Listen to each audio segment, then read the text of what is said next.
تېره ورځ سهشنبه د هلمند ولایت ریګستان سیمه کې تر وخت تېر خوراکي او غیر خوراکي 8 ټنه توکي وسوځول شول. یا توکي د هلمند ولایت عام روغتیا ریاست، چاپیریال ساتنې ریاست او ښاروالۍ ریاست له لوري د 3 میاشتو په موده کې راټول او پرون وسوځول شوه.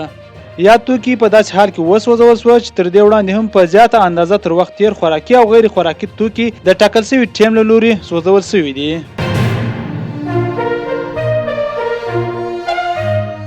په فراه ولایت کې د افغاني سرې میاشتې ټولنې له لوري له پاکستان څخه په زور راستنېدونکو هیوادوالو ته د پنډغالي جوړولو چارې په چټکۍ سره روانې دي.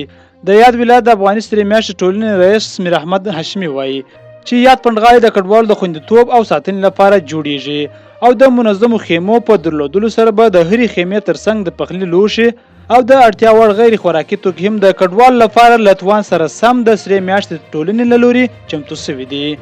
نوموړي ډاډ ورکړ چې د راستنېدونکو هیوادوالو د لا ښه خدمت هڅه کوي او د هر اړخیزه ملاتړ ترڅنګ به یې هڅه وکړي چې په نورو برخو کې هم ورته اسانتیاوې رامنځته کړي. په یاد کمپ کې د درول شوو خیمو هره یوه د 12 کسانو ځایولو وړتیا لري.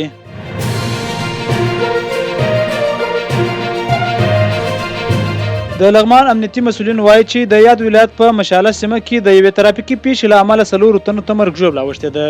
د لغمان امنیه قومندانۍ ویلي دي چې دغه پیښه د کابل جلال آباد پر لویه لاره د لغمان په مشاله سیمه کې د یو ټکسي او خاور موټر د ټکر له امله رامنځته شوې ده چې په پایله کې یو تن وژل شوی او 3 نور ټپیان شوي دي.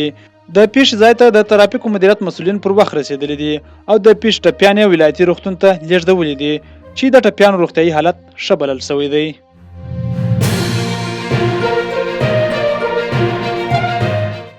د کرکټ نړیوال جام په 19مه سیالۍ کې استرالیا وکړای شوه چې د 3 وکټو په توپیر افغانستان ته ماته ورکړي.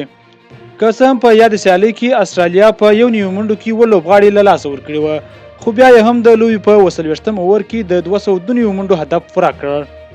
د یاد لوبډلې لپاره ګلین ماکسویل تاریخي پاڼۍ نندارې ته وړاندې کړه چې په ټپي پښه په 128 توپونو 201 ناسوځېدلې منډې وکړې. هغه 21 څلوریزې او 10 شپږیزې ووهلې. باید وویل شي چې استرالیا تر هندوستان او ساوث افریقا وروسته دریم هیواد شو چې د دې نړیوال جام سیمي فاینل یا هم نیمه پای لوبو ته وځي.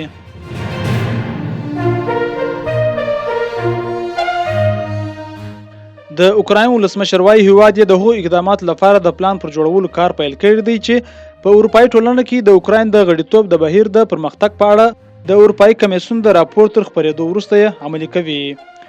ولادیمیر زيلنسکي بیګا په خپل ویډیوي پیغام کې نننۍ ورځ ډیره مهمه وبلل او ویل چې اوکراین له اروپایي کمیسیون څخه د دې تاریخي پریکړې تمه لري.